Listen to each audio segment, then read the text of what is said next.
senza... Va ora in onda Sic et Non. Ripartiamo dal buonsenso contro il politicamente corretto di oggi con Marco Tognini.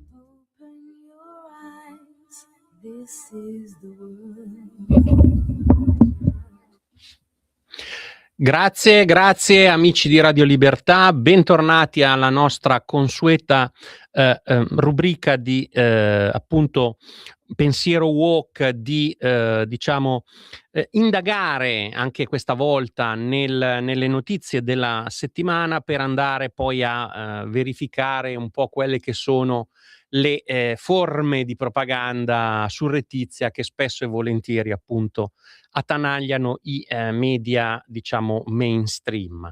Io, come sempre, vi ricordo che potete telefonare per proporre argomenti, per intervenire in diretta, per contestare o confermare quelle che sono anche le nostre personalissime tesi. Lo potete fare chiamando lo 02 92 94 72 22. Come sempre vi ringrazio anche per le sollecitazioni che mi arrivano sui social, sui miei social personali, per i like anche sulla pagina di Radio Libertà. Mi raccomando, seguite i social di Radio Libertà, perché è veramente una squadra che con magari anche pochissime risorse, però riesce veramente a spaziare su ogni argomento e a darvi soprattutto, che è quello che importa, informazione a 360 gradi.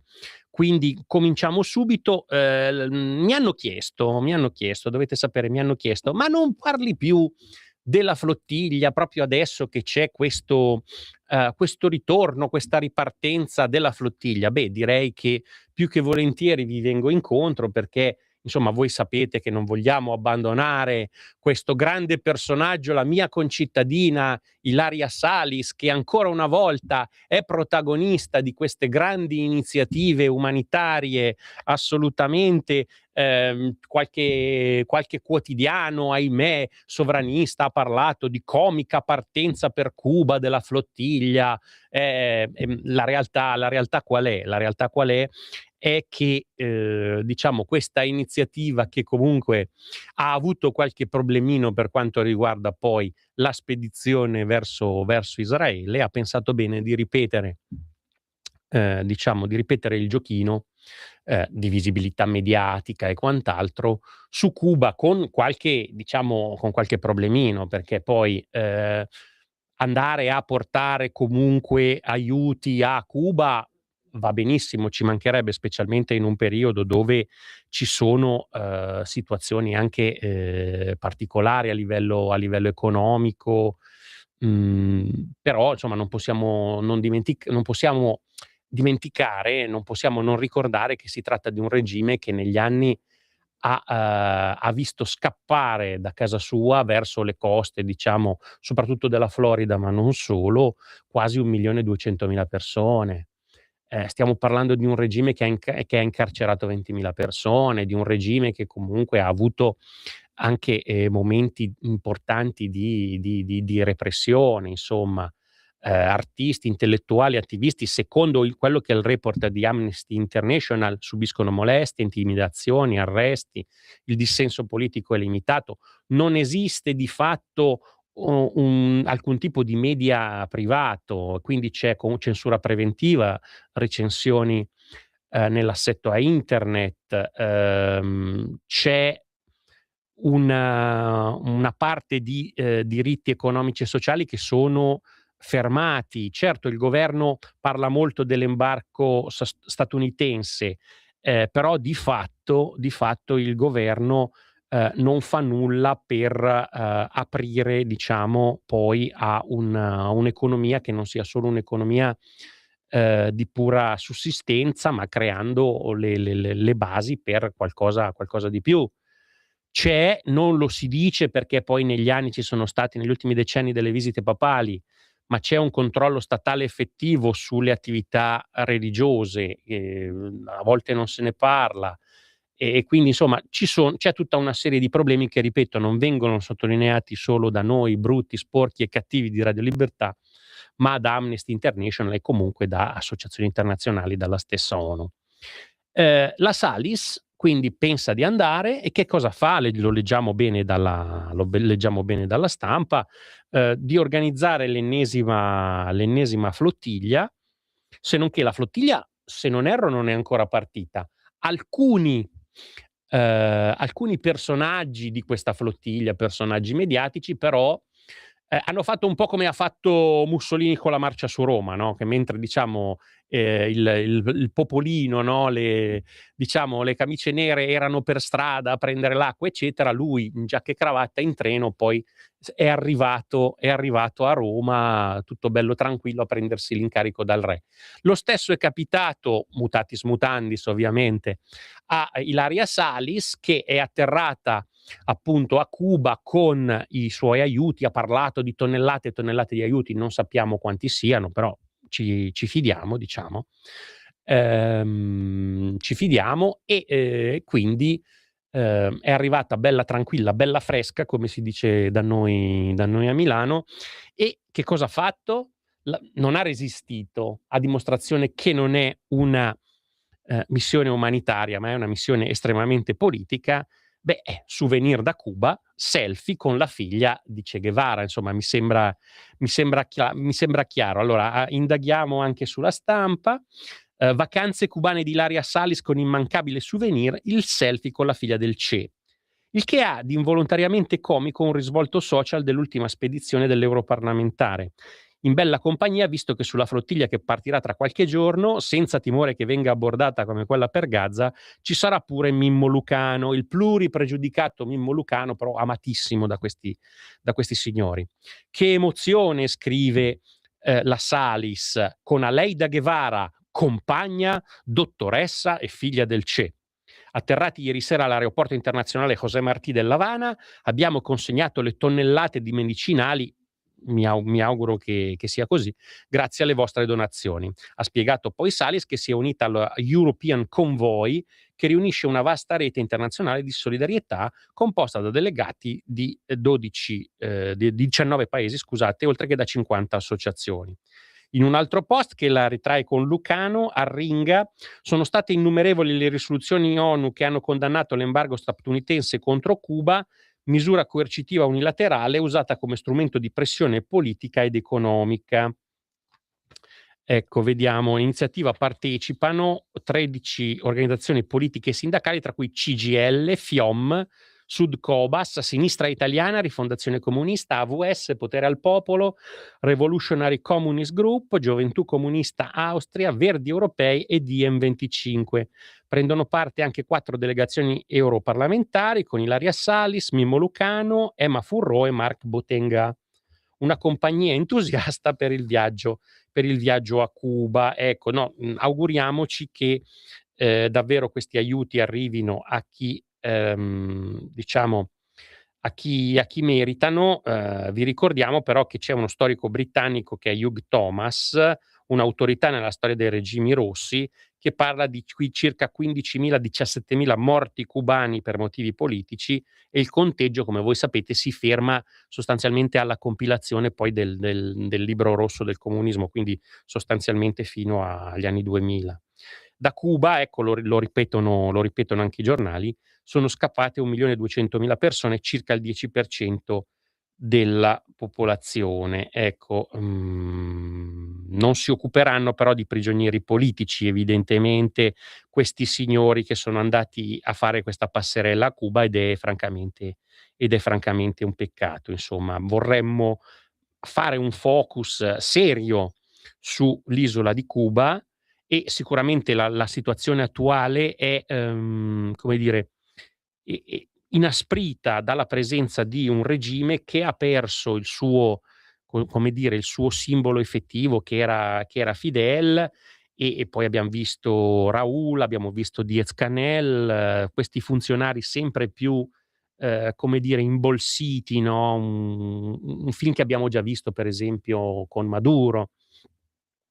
E in realtà gli Stati Uniti stanno provando ad intervenire. Diciamo, la notizia interessante è anche quella per cui ci sarebbero dei colloqui riservati tra diciamo Rubio, quindi tra il segretario di Stato comunque americano, che è un esule cubano, che discende da esuli cubani, che parla un ottimo spagnolo, tra l'altro come abbiamo potuto sentire proprio recentemente, e chi? E dei personaggi del regime.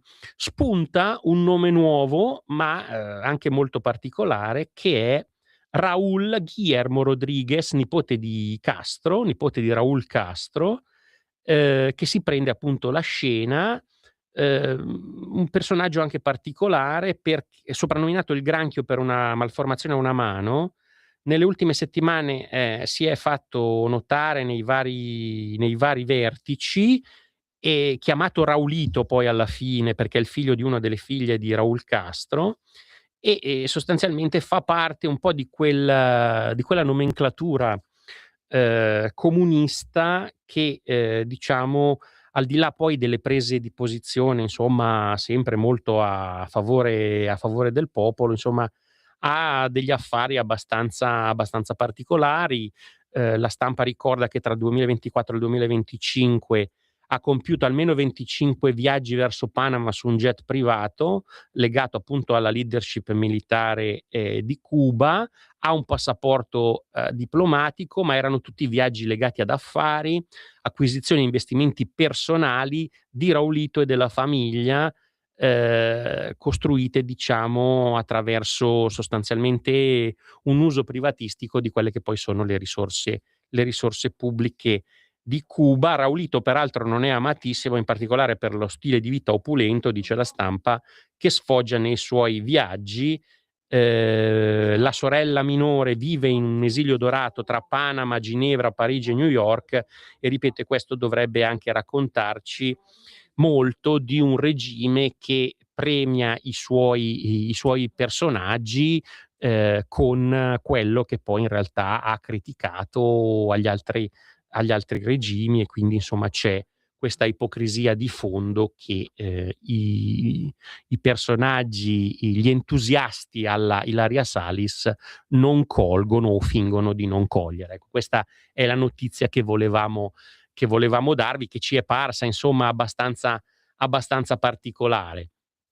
Vediamo che oggi ne hanno già parlato anche da questa emittente, ennesima diciamo presa di posizione molto dubbia del Movimento 5 Stelle, presente alla Camera l'imam a favore, l'imam Baia della Moschea di Torino, che oggi è in Parlamento appunto ospite dei grillini, e che di fatto tifa per i missili di Teheran. I missili di Teheran vendicano il genocidio, queste dichiarazioni davvero deliranti, e ovviamente ospite di un partito che ha avuto anche purtroppo dico io, esperienze di governo, ma che sostanzialmente, siccome insomma lo si vuole un po' portare a sostenere il no a favore poi di tutti i musulmani italiani, musulmani presenti in Italia meglio, si fa propaganda a una persona che diffonde odio. Ecco, ritengo che questa sia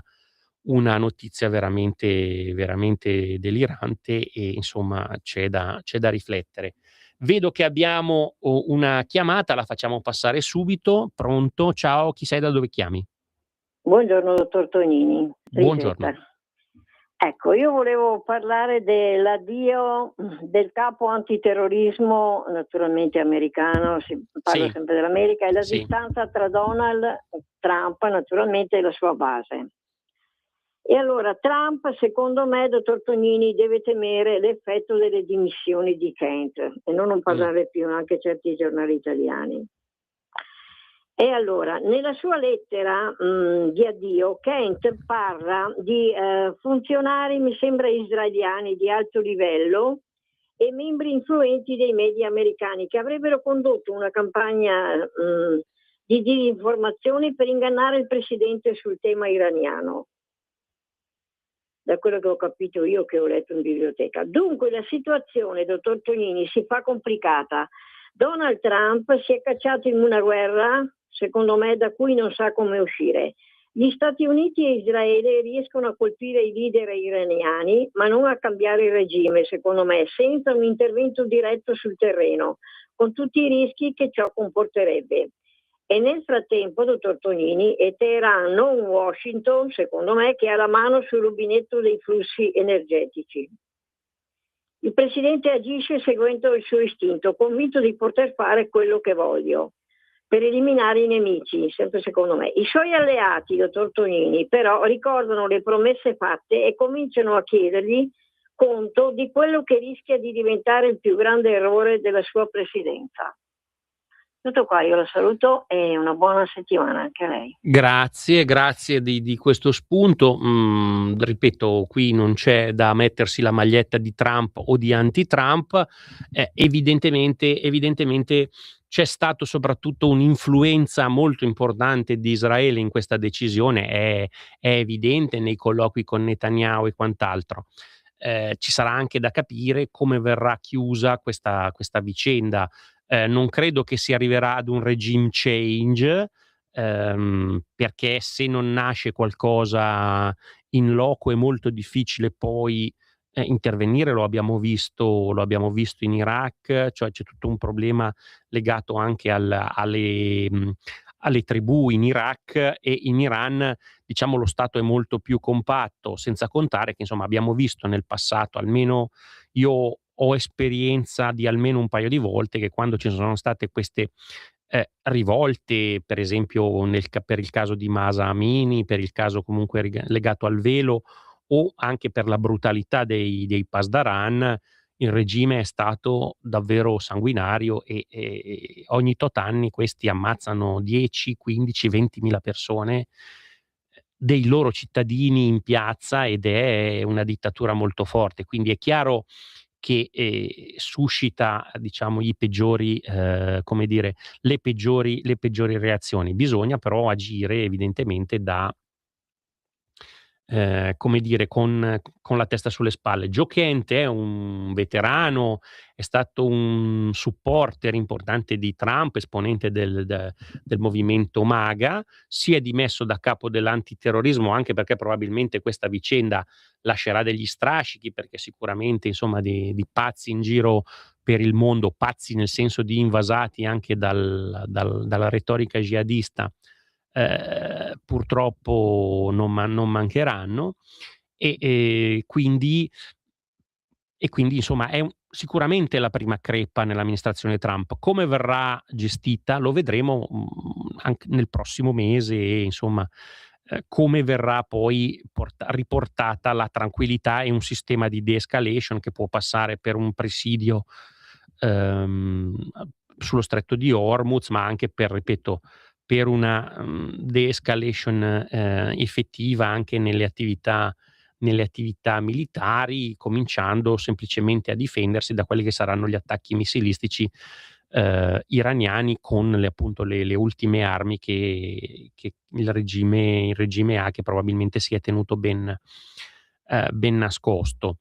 Però non dimentichiamoci d'altra parte che ha sempre fatto parte soprattutto del pensiero della destra americana, destra in senso lato, quindi destra che può essere destra conservatrice, destra reazionaria, ma anche destra libertaria americana, uno scontro tra chi è più interventista e chi è più isolazionista. Sicuramente la destra americana è molto più isolazionista, e lo è anche perché il pensiero del Partito Democratico fin dagli anni '60 è stato invece portato a un interventismo molto legato agli interessi americani, e che poi si è fuso con i vari Teodem o Teocon, a seconda appunto delle amministrazioni, e quindi un interventismo anche estremamente fruttifero per quelli che sono gli interessi americani. Ripeto,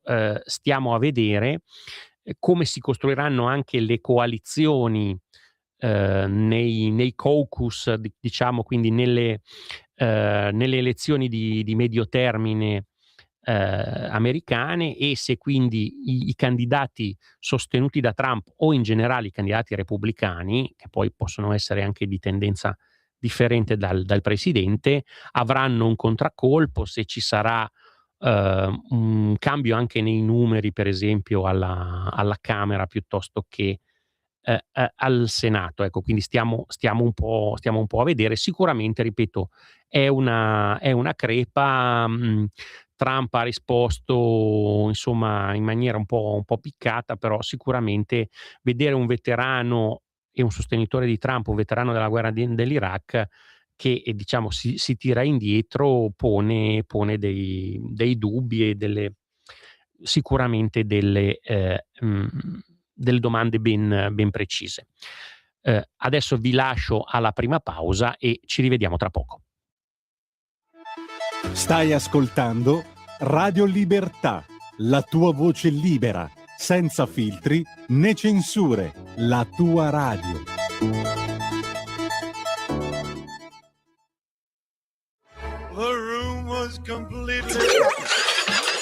Stanco di perderti i tuoi programmi radiofonici preferiti? Vorresti la tua musica, le tue voci amate sempre con te, ovunque tu vada? Radio Libertà, l'applicazione che trasforma il tuo smartphone e tablet nella tua radio personale. Scaricala ora, è gratis per i dispositivi Android e iOS. Avrai tutta la programmazione quotidiana di Radio Libertà a portata di mano. Scopri di più su radiolibertà.net. Semplicemente la tua radio. Un mondo oltre l'immaginazione. Un viaggio oltre ogni confine. Comincia l'avventura. Hai solo un'ora. Con Vincent. Movie Time. Ogni sabato dalle ore 16. La prossima volta che vai in vacanza, sia così gentile da farci sapere dove va. Se ti dicessi dove vado, non sarebbe una vacanza. Un nuovo modo per sostenere la tua radio. Visita radiolibertà.net. Ti basta un click e potrai versare il tuo contributo volontario direttamente online. Potrai donare con ogni tipo di carta di credito, anche prepagata. Ti aspettiamo online su radiolibertà.net. Sostieni la tua radio con il tuo contributo volontario. Radio Libertà. La tua radio. Diamo voce alla nostra gente. Ehi tu, non trovi più il segnale di Radio Libertà sulla tua radio DAB? Non disperarti, risintonizza. Sì, ma come? È facile, tasto menu, poi scegli il tasto corrispondente alla ricerca automatica dei canali, attendi qualche minuto e tutte le stazioni DAB della tua zona saranno disponibili. Stai ascoltando Radio Libertà, la tua voce libera, senza filtri né censura. La tua radio. Sic et non, bentornati in trasmissione sulle frequenze di Radio Libertà per parlare delle notizie della settimana, per analizzare, per verificare ciò che proprio non ci sta, non ci va giù. Ecco, che cosa non ci va giù? Tra le tante cose abbiamo trovato una notizia interessante che vi vogliamo dare, è già girata per i social, ne ha parlato più di uno, ne hanno parlato anche alcuni politici, e cioè sostanzialmente che in casa Schlein si tradisce la memoria del nonno. Di chi stiamo parlando? Stiamo parlando di Agostino Viviani. Agostino Viviani, che è appunto il nonno materno di Elly Schlein, personaggio importante della sinistra italiana, antifascista storico, l'unico che non si iscrisse ai gruppi appunto universitari fascisti ai tempi all'Università di Siena, quindi si ricorda che insomma fu vicino soprattutto alle aree popolari dei contadini, aderì al Partito d'Azione. A Milano fu anche membro della cosiddetta Società Umanitaria, che è un'associazione benefica storica milanese non confessionale, diciamo, quindi di indole proprio umanitaria. È stato, ripeto, senatore del PSI. Nella sua qualità di avvocato molto importante e di politico ha diciamo seguito la riforma del diritto di famiglia, si è avvicinato anche alle istanze dei radicali in occasione del caso Tortora, ha seguito la riforma Vassalli. Praticamente Elly Schlein, nonostante, ripeto, la memoria del nonno, sconfessa tutto sommato quella che è stato anche un impegno importante, un impegno, ripeto, che avrebbe dovuto avere un finale migliore, esattamente come l'impegno di costituzionalisti come Augusto Barbera, ma di Cesare Salvi, ne potrei citare molti altri, che insomma, lo stesso Giuliano Pisapia, insomma, che hanno detto che insomma tutto sommato la riforma del sì è una riforma giusta e non bisognerebbe caricarla di significati politici buttandosi sul no. Ecco, questo è quanto. E dall'archivio di Radio Radicale a sconfessare in maniera clamorosa Elly Schlein sul referendum della giustizia giunge proprio Agostino Viviani, che smentisce i partigiani da tastiera che in questi giorni imperversano sul web gridando all'attentato alla Costituzione, e Agostino Viviani, ripeto, giornalista, senatore socialista, nonno di Elly, morto nel 2009, strenuo sostenitore, secondo poi diverse testate, della separazione delle carriere tra magistratura inquirente e giudicante, considerandola un passo necessario per garantire la terzietà del giudice. Una clamorosa sconfessione quindi dell'attuale posizione del Partito Democratico guidato dalla nipote di Viviani, che infatti proponeva una riforma garantista per superare l'unificazione delle funzioni, che ha, come voi ben sapete, un'impostazione di stampo fascista dei tempi del codice Rocco, diciamo. Il primo a ricordarlo è stato il quotidiano Il Dubbio, e diciamo c'è questa intervista di Lorena D'Urso di Radio Radicale a appunto Agostino Viviani, allora consigliere del CSM, quindi diciamo persona assolutamente informata dei fatti. E Viviani che cosa diceva? Non è assolutamente possibile mantenere unite le due carriere. Guardi il potere che i pubblici ministeri hanno raggiunto, in parte legittimamente e in parte illegittimamente, questo è il virgolettato di Viviani, durante tutta la fase delle indagini preliminari, che si chiamano così, ma sono in realtà vere e proprie istruttorie, molto più pesanti di quelle previste dal codice Rocco. La mentalità dell'inquirente, che insieme alla polizia cerca le prove e le valuta in modo tale che spesso basta il sospetto, perché poi davanti ai giornalisti si è già di fatto condannati, mi fa domandare se un magistrato che acquisisce sempre più questa mentalità possa poi fare il giudice. Ecco, Forza Italia, tra l'altro ne è uscita anche Forza Italia su questa cosa, Elly ascolta il nonno, eccetera. Sta di fatto che Elly Schlein, nel suo libro autobiografico L'imprevista, scritto con Susanna Turco, sintetizza, pensate, in questi modi la vita di suo nonno, antifascista, membro di Giustizia e Libertà, scampato per un soffio all'ordine di cattura del Tribunale Speciale per la Difesa dello Stato, sarà negli anni 70 deputato del PSI, poi radicale, punto. Ecco, cioè, quindi ha fatto la biografia del nonno, non ha parlato per esempio di cosa in realtà pensava suo nonno, che è stato, ripeto, un personaggio importante per la Repubblica. E quindi in realtà Elly e la Turco sintetizzano e omettono. Il nonno materno della Schlein è infatti stato deputato nella Consulta Nazionale dal 45 al 46, ma soprattutto senatore del PSI di De Martino e Craxi per ben 7 anni e 2 legislature cruciali della democrazia repubblicana, quella del 72 e quella del 79, presidente della Commissione Giustizia quando avvenne il rapimento Moro. Negli anni 70 e 80 Viviani assume la difesa in numerosi processi che vedono imputati attivisti di sinistra, e Viviani, tra l'altro, è stato indicato consigliere laico del CSM, del quale ha fatto parte dal 94 al 98, voi pensate, da Forza Italia. Cioè, come consigliere laico, un socialista, perché poi Forza Italia ha sempre avuto questa matrice, insomma, come voi ben sapete, berlusconiana, che parte dal PSI di Craxi, che è un PSI centrista, ma sempre socialisti sono.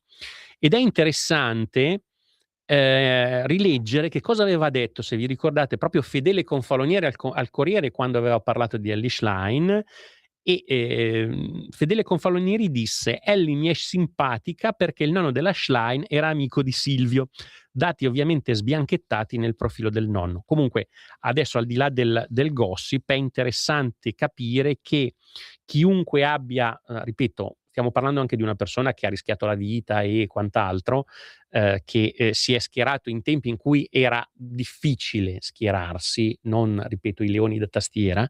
Ebbene, che questa persona, che questo autorevole membro della sinistra che ragiona, avesse detto queste cose e che oggi venga totalmente dimenticato, lo ritengo veramente un vulnus, una grande ferita, insomma, che è quella che possiamo, insomma, vedere e capire tutti. Noi abbiamo la nostra posizione sul referendum, ovviamente rispettiamo la par condicio, lasciamo parlare tutti, saremmo ben lieti di interloquire magari sui fatti, come dire, di interloquire su una legge, quindi su un testo, e dire se vi piace o se non vi piace, e invece dobbiamo scontrarci con strumentalizzazioni politiche delle peggiori. Avete visto, insomma, soprattutto le parole recenti del procuratore Gratteri, che peraltro ha smentito se stesso, ma che poi, insomma, sostanzialmente ha dato dei delinquenti a chiunque abbia idea di votare sì, e così anche a altri. Ci ha messo il carico Giuseppe Conte, come ben sapete, e molti altri.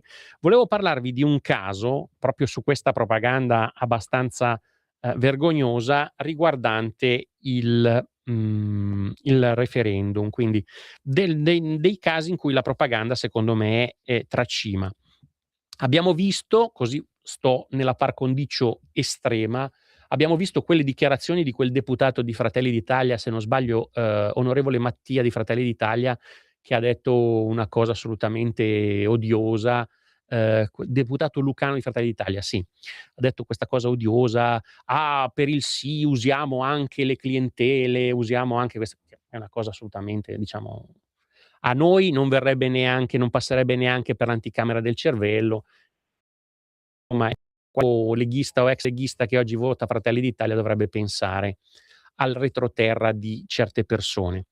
E questo è il primo caso. Il secondo caso è il caso che abbiamo visto sui social, poi fatto sparire dai social, legato alla questione del comune di Limbiate. Limbiate, importante comune della provincia di Monza e Brianza, dove sostanzialmente l'ANPI ha ripreso una presa di posizione dell'associazione Amici di Luca Attanasio. Vi ricordate l'ambasciatore Attanasio, che è proprio di famiglia limbiatese? L'associazione Amici di Luca Attanasio avrebbe sostanzialmente mandato una lettera ai suoi aderenti in cui, considerando anche la complessità e la delicatezza del procedimento penale per l'omicidio Attanasio, pensiamo sia corretto votare no alla proposta riforma della giustizia. Quindi quello che crediamo è che siamo di fronte a una strumentalizzazione effettiva. Ne ha parlato Sandro Corbetto, gruppo della Lega in Consiglio regionale lombardo, ma è soprattutto un brianzolo e ha voluto dire la sua. Vi leggo brevemente il suo intervento. La memoria di Luca Attanasio non può e non deve essere utilizzata per fare propaganda politica. È vergognoso che una vicenda così tragica venga strumentalizzata per sostenere il no al referendum. Parliamo di una storia che merita rispetto e verità, non utilizzi politici. Insieme alla Lega di Limbiate riteniamo grave e inaccettabile la presa di posizione dell'associazione Amici di Luca Attanasio, poi rilanciata dall'ANPI di Limbiate. Coinvolgere il suo nome in un dibattito referendario significa snaturarne il senso e mancare di rispetto alla sua memoria e alla sua famiglia. E proprio ANPI dovrebbe vergognarsi per aver dato spazio a questa strumentalizzazione. La memoria di chi ha servito lo Stato fino all'ultimo sacrificio non può essere piegata a logiche politiche. Alla famiglia va la nostra vicinanza, continueremo a difenderne la memoria con il rispetto che merita, senza strumentalizzazioni. Quindi interessante che insomma si cerchi di fare un attimino di fair play in una campagna elettorale di gomitate estreme e quant'altro di insulti, che sostanzialmente invece una legge importante, una legge costituzionale, meriterebbe un dibattito, ripeto, più alto. Abbiamo un'altra telefonata, la facciamo passare subito. Pronto? Ciao, chi sei, da dove chiami? Buongiorno, sono Marco perché sono Magnago. Ciao, buongiorno. Prego Marco. Una cosa volevo dire, ma qua mi sembra che si usi 2 pesi 2 misure con la magistratura. La sinistra adesso invoca tanto il referendum che è anticostituzionale, di passare tutto togliendo la possibilità ai giudici di fare anche politica, però loro non si ricordano bene perché hanno fatto passare delle cose che sono state delle porcate in mani, come per esempio il fatto di essere entrati con l'euro tramite Prodi, che dalla loro parte Montezemolo, però nessuno all'epoca ha aperto qualche cosa. Poi loro c'erano a morte per i Berlusconi, per il caso Rubi, per le tangenti, per l'epoca del Milano da bere di Craxi, va benissimo, però non si ricorda anche l'accordo Stato-mafia, che loro erano ancora al governo ed erano lì vicino all'opposizione col fucile puntato nel culo, come adesso ogni occasione è buona per fare sciopero ogni venerdì contro la legge delle strade, contro questo e quell'altro, quindi indipendentemente dal sì e no, però loro hanno la memoria corta, quindi dovrebbero farsi un esame di coscienza e fare le cose pulite per tutti. Ci sono state le porcate da una parte, va bene, ci sono state dall'altra, quindi mettiamo una pietra sopra, però adesso si parte da zero. Vogliamo eliminare di dare certe agevolazioni ai magistrati di poter intervenire nel bene e nel male, sempre con 2 pesi 2 misure, ripeto, e quindi dovrebbero accettare tranquillamente una cancellazione di questa cosa e partire dalla base ferma tutte alla pari. Vi ringrazio, buona giornata, ciao. Grazie di questo intervento, ripeto, che trovo assolutamente pertinente. Si è ricordata la stagione, per esempio, dell'ingresso in Europa, mentre in altri paesi davvero civili e democratici sono stati eseguiti proprio 20 anni fa dei referendum che non hanno dato infatti i risultati sperati da parte degli eurolirici e sono stati subito cassati, a dimostrazione che comunque la democrazia è un fardello pesante e merita sempre informazione, rispetto e diciamo un dialogo, un dibattito serrato e non un dibattito da operetta, diciamo. Quindi quello senz'altro. Giusto anche, insomma, ricordare quella che fu il cosiddetto periodo della trattativa Stato-mafia, su cui addirittura avete visto documenti secretati distrutti, intercettazioni distrutte, non si può parlare male di Tizio, non si può parlare male di Caio, l'avete vista, l'abbiamo vissuta questa esperienza. Oggi giustamente il nostro ascoltatore ci fa ricordare che da sinistra ci sono 2 pesi 2 misure. Potremmo dire che c'è l'opportunismo politico che abbiamo visto, insomma, prima di farsi fare la morale da certi ambienti. Io, insomma, ci penserei 2 o 3 volte. Abbiamo visto, insomma, no, anche associazioni libere che nulla dovrebbero avere a che fare con uno svolgimento partitico, entrano a gamba tesa, insomma, l'abbiamo visto. Abbiamo visto persino dei cantori delle virtù attuali, voi sapete, dell'inclusione, del femminismo, apostrofare delle donne di destra. Abbiamo visto, è accaduto a Giulia Bongiorno, ma alla stessa Meloni, insomma, le peggio cose, le peggio espressioni, non condannate da nessuno a sinistra. Questa è una cosa che comunque,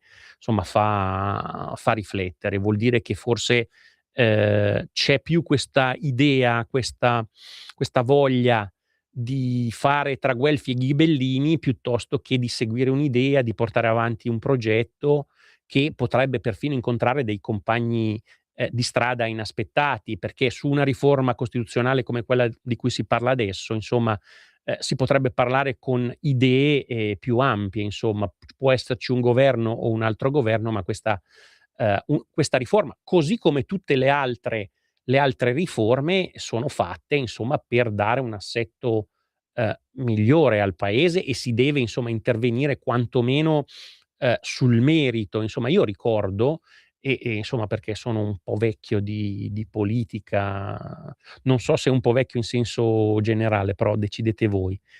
Io ricordo nel 2006 quella riforma costituzionale importante che comprendeva, voi sapete, tutta una nuova architettura generale. C'era un taglio dei parlamentari, c'era un Senato federale, c'era la cosiddetta devolution, se vi ricordate, quindi alcune materie che andavano in maniera esclusiva alle regioni togliendo anche quei conflitti di attribuzione che dopo la riforma del 2001 sono stati molti, la riforma del 2001 del centro-sinistra. Ebbene, in quel caso io ricorderò sempre con grande, con grande dispiacere, le parole di Walter Veltroni, che ha detto: no, questa è la riforma della destra, possiamo essere d'accordo, ma bisogna essere contrari, bisogna votare no e bisogna sostanzialmente eliminare questa proposta di riforma del centrodestra, perché poi le riforme le faremo noi. Loro le riforme non le hanno mai fatte, sia chiaro, non le hanno mai fatte dopo il 2006, neanche uno straccio di riforma. Quando si parlava di autonomia qualcuno tirava sulla mano, poi è arrivato l'ordine del partito, si sono tirati indietro anche dall'autonomia.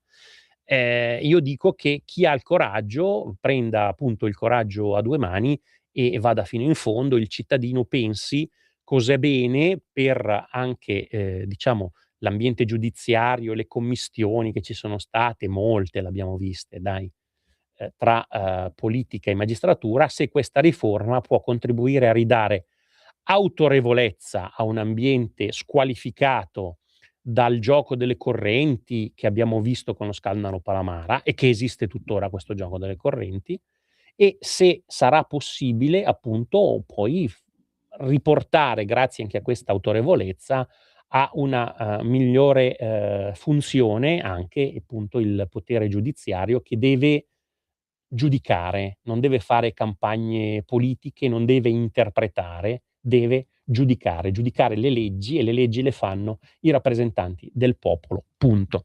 Qui mi fermo, vi ringrazio per l'attenzione, come sempre vi do appuntamento sulle frequenze di Radio Libertà alla prossima puntata. Avete ascoltato